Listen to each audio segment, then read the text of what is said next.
Hey guys, so this past Friday night, like 2 nights ago, this Sunday morning, um, Michael Voris from Church Militant challenged Taylor Marshall from the Taylor Marshall Show to a debate. And Michael said he didn't want to be Michael versus Taylor, so he proposed to have an ally on his side, and Taylor could pick someone for his side. So it would be Team Church Militant versus Team Taylor Marshall. Which got me to thinking, St. Thomas Aquinas taught, if you want to defeat someone in an argument or a debate, attack their strongest argument, not their weakest. So it's just logical to conclude that you should debate with the best proponent of your argument, who you're arguing. So before I get to who I think the best team for Church Militant would be, and the best team for Taylor Marshall, just, guys that I think would present their side fairly and strongly, I just want to say this. I earnestly believe that Michael Voris and Taylor Marshall are both on Team Jesus.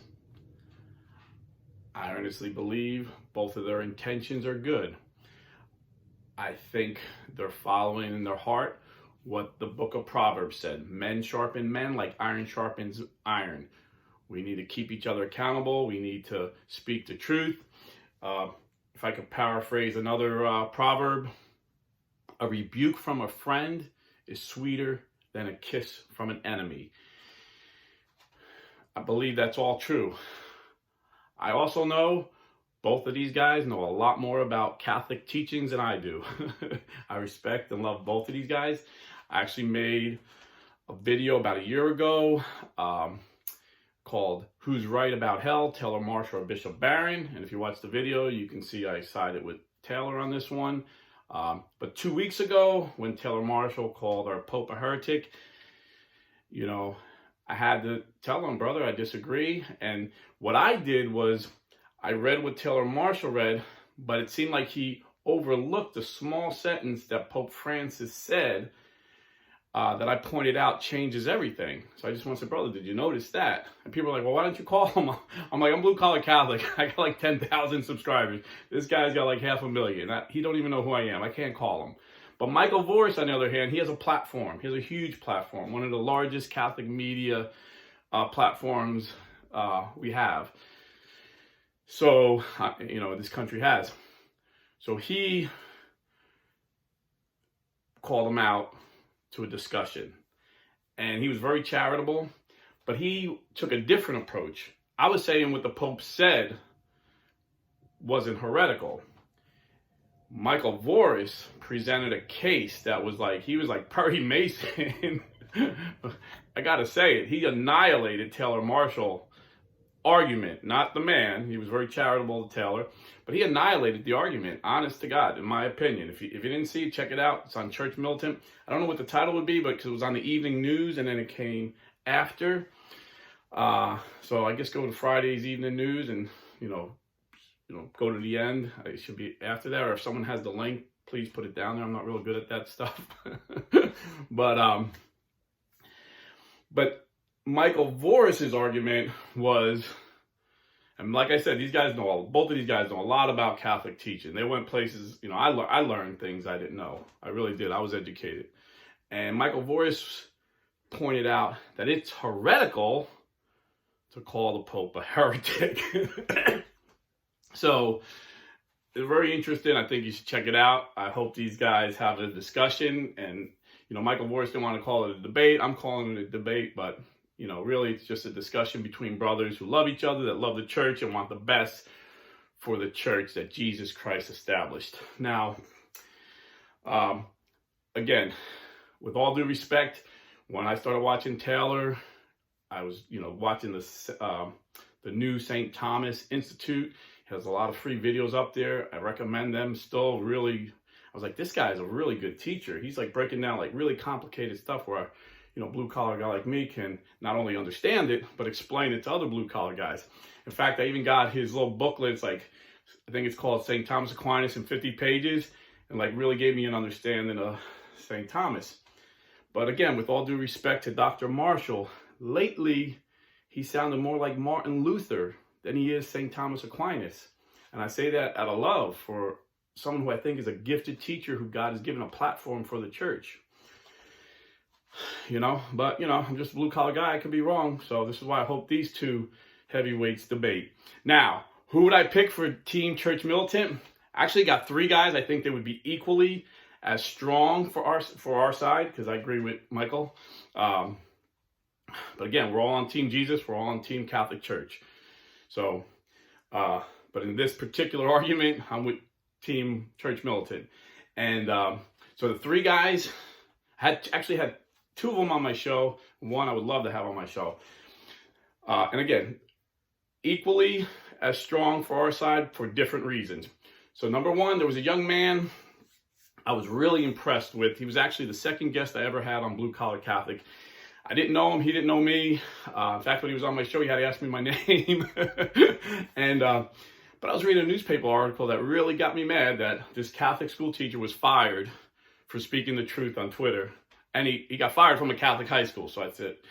So I had him on to talk about basically the politics of it and the culture, what was going on. But it was a live stream and people were asking him questions. And they asked him a theological question and he gave like a really great answer. I was like, wow. I emailed him after it. I'm like, I'd like to have you on and just answer some theological questions. So he came on again. So I had him on twice. And he might think I'm a goofball because I emailed him when I heard he moved to Mississippi. I'm like, not only does this guy know a lot about theology, but he really's got a grasp on American politics. And he has a great respect for the Constitution. And he can explain the greatness of the Constitution in a very eloquent way. So I said, bro, you just moved to Mississippi. You need to run for Congress down there. I don't know if he thought I was crazy, but I really meant it. We need strong people in Congress that respect the Constitution and real Catholics, not Catholics in name only, like Congress is loaded with. So this gentleman not only has a strong background in theology and church history, he also has a law degree. And if you notice, lawyers are really good at debating. And you got to be able to debate, Ben Shapiro, great point. I would not want to get into a debate with Ben Shapiro. So if you haven't guessed already, it's Timothy Gordon. I think Timothy Gordon would be great to be Michael Voris' ally, plus they're personal friends. So that would be one pick. Equally as good was another guest I had in this show. He's actually the Rome correspondent for Church Militant. A former Anglican priest, loved the church so much he left Anglicanism and became a Catholic. This guy not only is a theologian, like a legit theologian, he's also a scholar. This guy is a Bible scholar, a theologian, and very persuasive as well. That would be Dr. Jules Gomez. If you haven't seen that interview, check it out. It's on my Blue Collar and a Scholar series, Dr. Jules Gomez. Now, the third guy I would love to have on my show. I emailed him, but he never emailed me back. A lot of these guys have no idea who I am. They probably think it's, junk mail. But this guy, I remember hearing that all these schools, all these universities were protesting because this white supremacist, this Nazi was coming to speak. So I assumed, well, they called Ben Shapiro a Nazi, and he's actually a Jew who has ancestors who died in the Holocaust. So I know these liberals are crazy and they don't know their history. So I figured he was a conservative, but I was still picturing, for some reason, see a jacked up, tattooed, bald-headed conservative. And I tune in and I see Milo Yiannopoulos, as flamboyant as they come, a homosexual, out, talked about it, and but he defended conservatism. So I was like, wow, I like this guy. Not in a gay way. Milo has a great sense of humor. He'll get the joke, I'm sure. But not in a gay way. I just liked him. I was like, man, this guy is smart. This is another guy I would not want to get into a debate with. This guy is like sharp as a whip and quick. And that's what you need in a debate, quick. But why would he be in a Catholic debate? Well, I'm Googling this guy to learn about him, and I see him defend the Catholic faith better than any apologist I ever seen. I was like, wow, wait a minute, this is not making sense. He's homosexual, defending the Catholic faith. And someone asked him that, like, this is a contradictory here. How could you defend the Catholic faith and you're an openly gay man? And he says, I know that's wrong. I'm dealing with it. I haven't been able to come. And I was like, wow, this guy's honest. This guy's real. I mean, he wasn't being something he wasn't. He was being so real. And he knew he was in sin. He wasn't justifying the sin. He wasn't trying to change the church's teaching. He knew that he had to change, that he had to allow God to change him. And recently, he gives credit to Michael Voris, calling him out, man to man, face to face. He allowed the grace of God to change him. And he identifies as a straight man now, a straight Catholic man. And not all, like I said, he knows how to defend the Catholic Church. He's quick as a whip, and he's funny. This would be very entertaining to see Milo debating Taylor. Just think about it. And we want to get as many people to watch this as possible because this is an important debate. And as Michael Voris and Taylor Marshall, they'll both tell you, they have no power. They're not clergy. This is just amongst us YouTubers.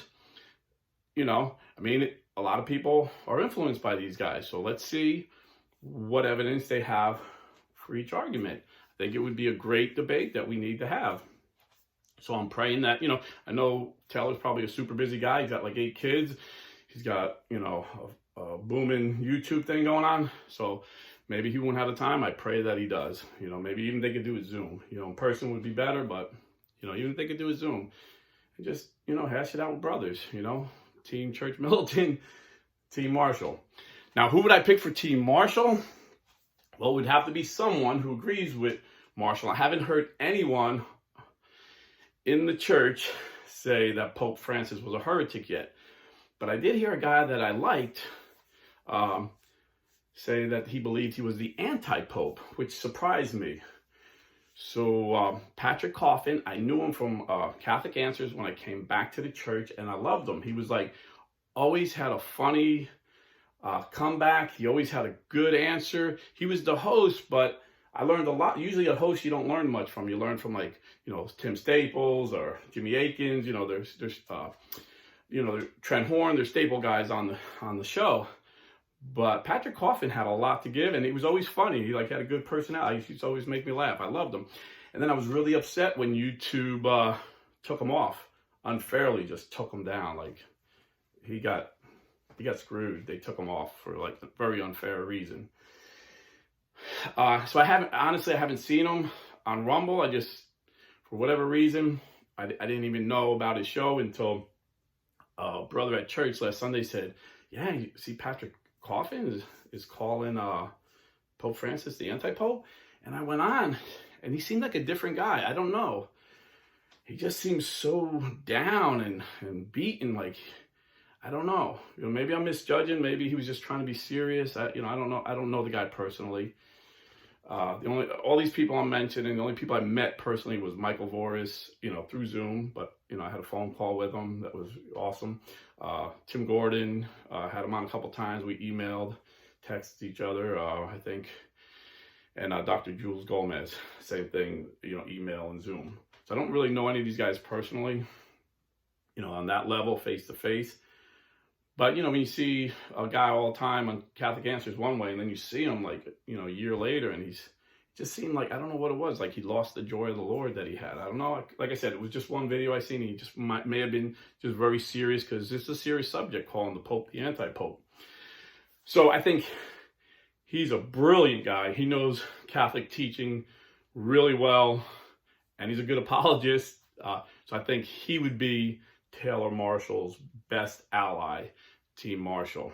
Now, the one thing all these guys have in common, even though Team Church Militant don't believe the Pope is a heretic, don't believe the Pope is the anti-Pope.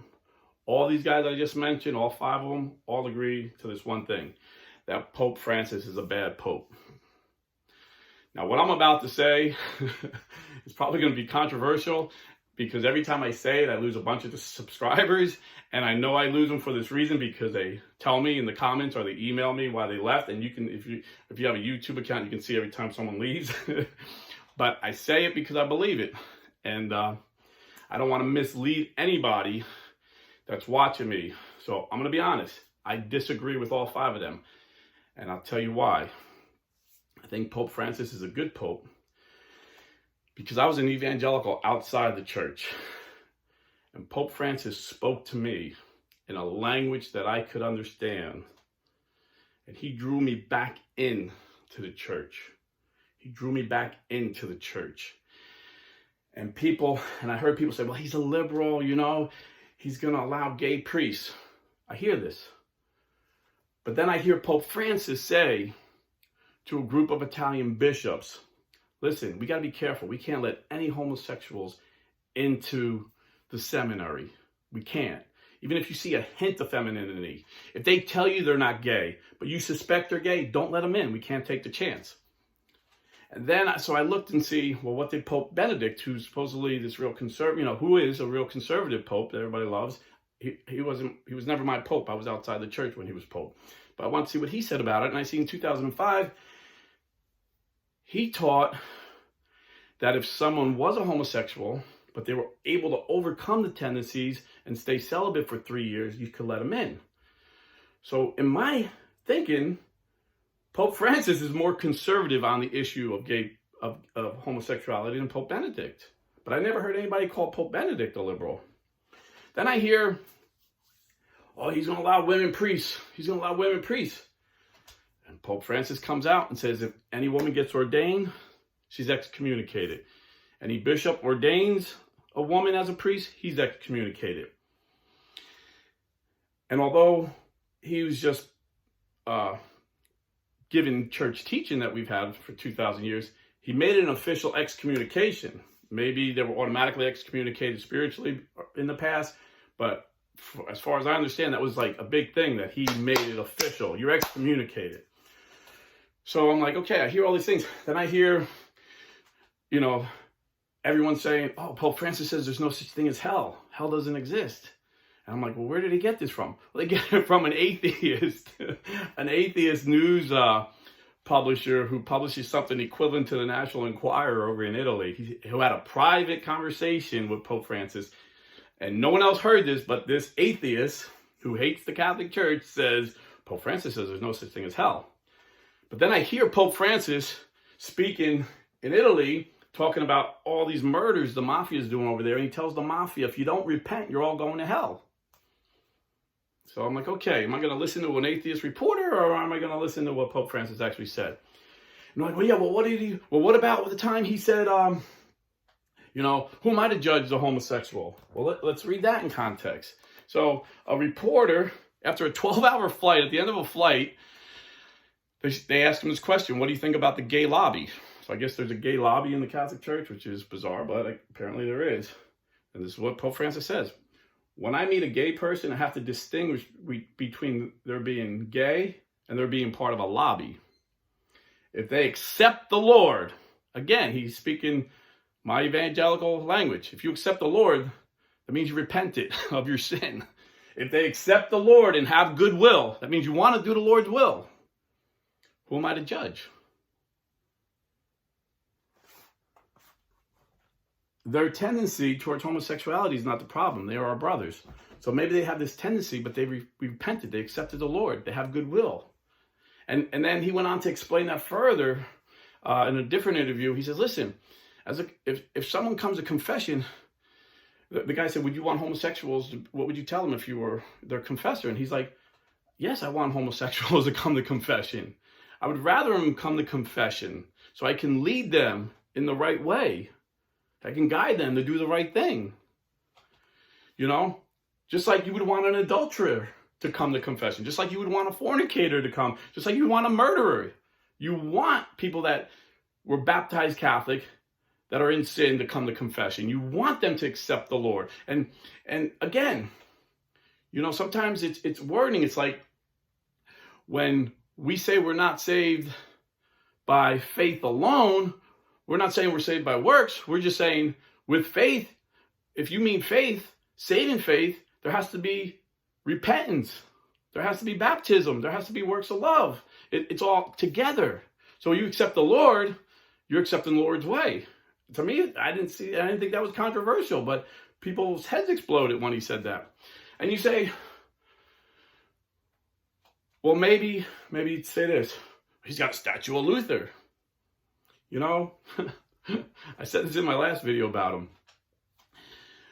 When the prodigal son's father was praying for his son, if he had a picture, if photography was invented back then, I'm sure he would have put a picture of his son to remind him to pray for my son. Remind others, pray for our lost brother. Remind everybody in the family, this brother's lost. We need to pray for him.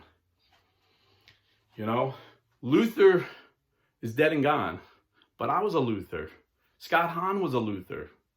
Peter Kreeft was a Luther. Steve Ray was Luther. We were all little Luthers, bashing the Catholic Church for years. And Pope Francis prayed us back in.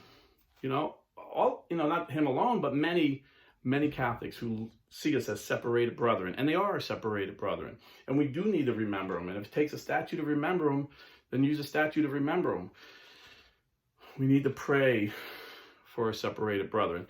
And this is what is such a blessing about Pope Francis. He speaks to the separated brethren in a language they can understand. And sometimes he says things to homosexuals that I don't understand, but I was never a homosexual. I've never had the tendency. But maybe they can hear him. Maybe he's speaking their language. He's telling them it's a sin. I mean, everyone said, oh, he's going to bless same-sex marriages. And he came out, signed a decree that said we cannot bless same-sex unions because the church cannot bless sin. I mean, it's how much more clear do you want him to be? Do you want him to be like the Westboro Baptist and hold up a sign, faggots are going to hell? I mean, again, I know I'm going to lose subscribers over this, but I'm just telling you how I feel, how I see it. Maybe I'm naive, but I take a man at his word. He says he's a son of the church. Why would a son of the church not believe there's a hell? Why would he want to destroy the church? I can't judge his heart. I can just listen to his words. And I haven't heard him say anything heretical. But I'm no theologian. I could be wrong. But I do know Jesus' last prayer before he went to the cross, he said, Father, let them be one as we are one. And Pope Francis is doing a lot to bring us together. And you say, well, he's pushing the Latin Mass guys away. I had Robert P. George, a great conservative scholar, on my show. And I asked him his opinion about the Latin Mass thing, why Pope Francis is coming down so hard. And he said, and like me, just so everybody knows, I've never been to a Latin Mass, not because I don't want to go, because there's none within hours from where I'm at, I'm in Baptist land, there's hardly, there's not that many Catholic churches, never mind Latin Mass Catholic churches. So I've never been to one. Maybe if I went to one, I might be enlightened. But the new Mass is what drew me back after 30 years of being in the evangelical wilderness, is what I came back to. And Robert P. George said, yeah, I go to the new Mass. I prefer the new Mass, but I totally disagree. I think the Pope is making a big mistake. He's going to push our Latin Mass brothers out. And I said, I don't think so. And he kind of looked at me surprised that I was so confident. I said, all the Latin Mass guys I know, there's no doubt in my mind they wouldn't leave. And the Latin Mass guys that I had met were Michael Voris and Tim Gordon at the time. I've met others since. But I'm like, these guys ain't leaving the church. These guys love the church. These guys are here to defend the church, And people say, well, he's pushing them away. Why is he treating them? These are the most faithful Catholics, the Latin Mass guys. Why is he treating them so rough? But he's being nice to all these liberal Catholics. I don't know his heart. I don't know his mind. But maybe, just maybe, a good shepherd will leave 99 of his sheep to go after the one. I was one sheep that he came and got. So maybe that's his method. Maybe we disagree with his method. Maybe we don't understand his method, but we don't know the man's heart. So, like I said, I know I'm going to lose subscribers over this, but I got to tell you what I believe. I love Michael Voris. I love Taylor Marshall. I love Tim Gordon. I love all these guys I mentioned, but on this point, I disagree. And some people actually were surprised that Church Militant was on my side of saying, you know, Taylor Marshall was wrong. Some of my friends at church, and I'm like, no, that didn't surprise me at all. Like I said, I had Michael Voris on my show. He called me because I work for Bang, and he told me he likes root beer Bang. So I bought a couple cases, discounted, and shipped him a couple cases of root beer Bang. And he called me to thank me. Real nice guy. He's the real deal. What you see on YouTube is what he is. He's the real deal. He's a son of the church. He loves the church. And not only that, you know, I don't want to get too choked up, but, you know, you guys all know I lost my granddaughter a few months ago. But like a year ago, we thought we were going to lose her. And I asked those guys to pray for me because it was right after the interview I had. And they did back-to-back masses for my granddaughter. They called me. They asked me how she was doing. And I believe those masses miraculously healed her and gave her another year. We had her for another year with us, you know. And it was better for her to go and be with the Lord because she was really sick and just really disabled. But it was a blessing for us to have her another year. And I thank Church Militant for doing that for me. And then when they heard she passed, they had another mass said, and they reached out, and there was prayers and cards sent to me. I mean, these people really care. You know, they say their number one thing is souls. Their number one mission is to save souls. They care about souls. And I believe them. I've seen it firsthand. And some people, you know, they say, well, they're always negative. They're always negative. Well, the news is negative. You know, I've been watching news since I'm a teenager. I can watch news 24/7. And I watch more liberal news than conservative news because just like Thomas Aquinas says, know your enemy's strongest arguments, you know. But I know most people can't do that. They would have a nervous breakdown. And it's the same thing with church news. You know, sometimes it gets you down, but don't shoot the messenger because you don't like the message. You know, maybe you need a detox from it for a little while, get fed and strong where you can listen. And, you know, that's all I'm saying about that. But anyhow, just my 2 cents. I'm literally just a blue collar guy. That's not just a fancy title to get you to watch me. But I encourage you to watch Church Militant. And like I said, Michael Voris gives a good argument why Taylor Marshall is wrong. So check it out. And let's pray that we get this debate together. God bless and stay Catholic. And put in your comments if you got any other ideas for allies who you think would be a better ally. I mean, Scott Hahn would be great. I mean, there's a lot of good guys, but I don't know if these guys like to debate. Some guys just don't like to debate, you know. Just that's not where they're called to be. It's not that they're doing something wrong, you know. Just they're called to a different area in the Catholic Church. So God bless and stay Catholic.